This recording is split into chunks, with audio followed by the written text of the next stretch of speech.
Welcome to my channel. I'm Scott, and in this video I'm going to walk you through the process of valuing global MoFi Metaverse stock by analyzing their financial statements and dissecting their financial ratios so we can determine if it's a buy or a sell. Let's get started with the model. This is a micro-cap company, 27 million market cap. They're trading at 94 cents a share and they have 29 million shares outstanding. Global MoFi Metaverse offers services for visual effect design, content development, production, and integration based on customers' specific needs. They also offer 3D rebuilt and AI technologies using their MoFi Lab technology platform. Let's look at their financials. The way you value a company is you estimate the free cash flows into the future and then you discount those numbers back to today's value. That's what we're doing in this video. And free cash flow is cash flow from operations minus capital expenditures. They do have negative free cash flow each year. They're still generating a pretty small amount of revenue.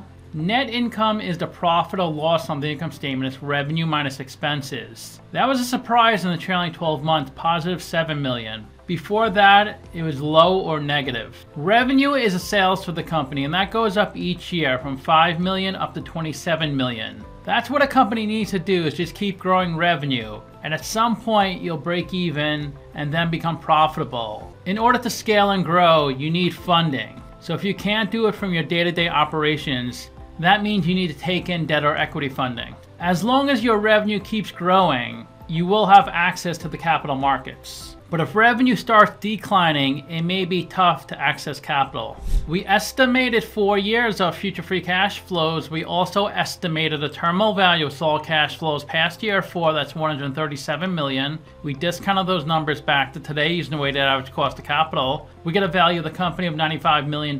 We divide that by 29 million shares. And we get a calculated stock price of $3.34. They're trading at 94 cents, so they're trading at a 72% discount. It's a really strong buy according to the model. I'm assuming they're going to grow their revenue at a similar rate the next few years. And then by 2027, they'll start to generate positive free cash flow. If all these assumptions come together, the stock looks like it's really undervalued. There are 59 companies in the same industry as GMM, and if they have a number in red, they're worse than the median. If they have a number in blue, they're better. It looks like they don't spend anything in CapEx. They have a really low debt to equity ratio, 0.1. For every dollar of equity, they have 10 cents of debt. They still have negative free cash flow. They rank 53rd in market cap out of the 59 companies. Their price multiples look really good. They're trading at 0.6 times book value, 4 times earnings. Because we saw earlier they generated 7 million of net income in the trailing 12 months. Negative free cash flow, we can't look at their price to free cash flow, and they're trading at 1 times revenue.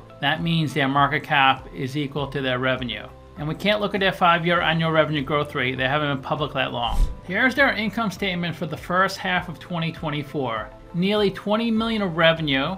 All the expenses directly tied to generating the revenue is 8 million. So gross profit, 12 million. Pretty good gross margins, 59%. Their biggest expense is G&A, 3.9 million. Then R&D, 839,000. So operating expenses, 5.1 million. So they have positive 6.7 million of operating income. They have 6 million of other income.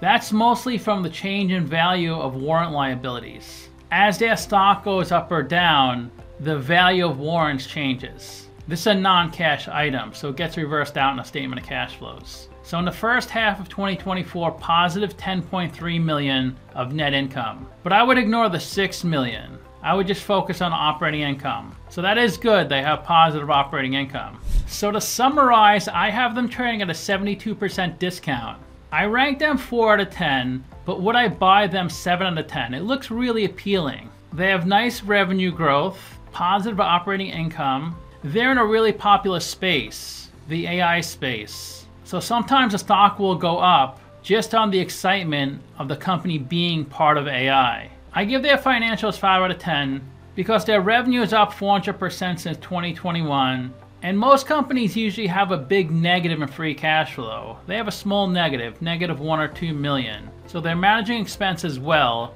but it still looks like they're trying to scale. Because lots of companies with this small amount of revenue would have negative 50 million of free cash flow.